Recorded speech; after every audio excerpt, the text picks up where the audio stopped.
Perkenalkan, nama saya Fairalda Francisca Doodo dengan NIM 2174201018, mahasiswa Fakultas Hukum Universitas Pembangunan Indonesia Manado. Persyaratan dalam perjanjian internasional. Yang pertama, ketentuan mengenai persyaratan atau reservasi dalam Konvensi Wina 1969. Dalam Konvensi Wina 1969 tentang hukum perjanjian internasional, ketentuan mengenai persyaratan ini secara terperinci diatur dalam pasal 19 sampai dengan pasal 23, di mana masing-masing pasal mengatur masalah penyusunan suatu persyaratan, penerimaan dan penolakannya, akibat hukum dari penerimaan dan penolakan persyaratan, pembatalan atau penarikan kembali suatu persyaratan, dan prosedur mengenai persyaratan. Pasal-pasal tersebut pada pokoknya menentukan bahwa larangan atau pembatasan terhadap persyaratan atau perumusan syarat-syarat khusus untuk mengatur penerimaannya harus diatur oleh ketentuan-ketentuan yang dimuatkan di dalam perjanjian yang bersangkutan. Selanjutnya, penyusunan, penerimaan, dan penolakan suatu persyaratan.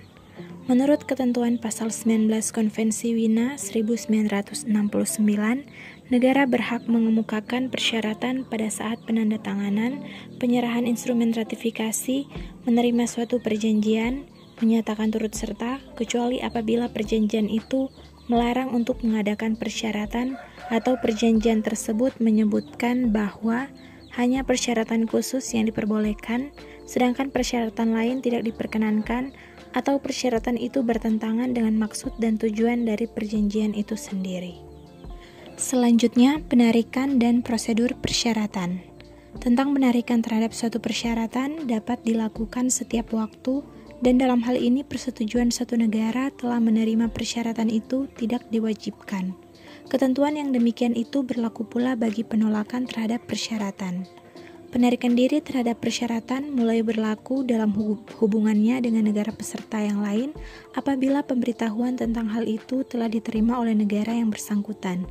Sedangkan penarikan, keberatan, atau penolakan terhadap persyaratan itu mulai berlaku apabila pemberitahuan tentang hal itu telah diterima oleh negara yang mengajukan persyaratan. Prosedur mengenai persyaratan diatur dalam pasal 23 Konvensi Wina 1969 yang antara lain disebutkan bahwa pernyataan menerima atau menolak suatu persyaratan haruslah diformulasikan secara tertulis dan harus diberitahukan kepada negara peserta dan negara-negara lain yang berhak menjadi pihak perjanjian. Demikian pula penarikan terhadap persyaratan dan penarikan terhadap penolakan suatu persyaratan juga harus dinyatakan secara tertulis. Baiklah, selanjutnya untuk teman-teman yang akan melanjutkan pendidikan ke perguruan tinggi, Universitas Pembangunan Indonesia Manado merupakan salah satu pilihan yang tepat. UNPI berlokasi di Jalan Walter Monginsidi lingkungan 6, nomor 129 Bahu, Kota Manado, Sulawesi Utara.